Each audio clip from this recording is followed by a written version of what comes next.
এই যে এটা হচ্ছে তারাপীঠের মন্দিরে ওঠার মেন গেট। আমরা ঢুকে যাচ্ছি। সেদিন প্রচুর ভিড় ছিল, অনেক লোকজন ছিল। সামনে যেহেতু অমাবস্যা ছিল পরের দিন, ওই যে মেন মন্দির, ভিড়ের মধ্যে প্রচুর লোক, হাজার হাজার লোক মায়ের দর্শনের জন্য দাঁড়িয়ে রয়েছে। বলে আমি যাব মন্দিরের সামনে একটু ভেতরে, যেহেতু ক্যামেরা নিতে যেতে দেয়নি, বাইরের থেকে একবার দেখে নিয়ে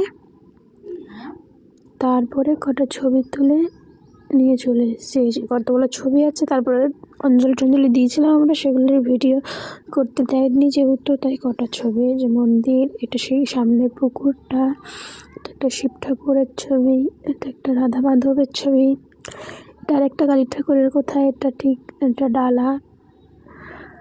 এই যে আমি, এই যে এক মন্দিরের সামনে আমার ছবি, এটা আমি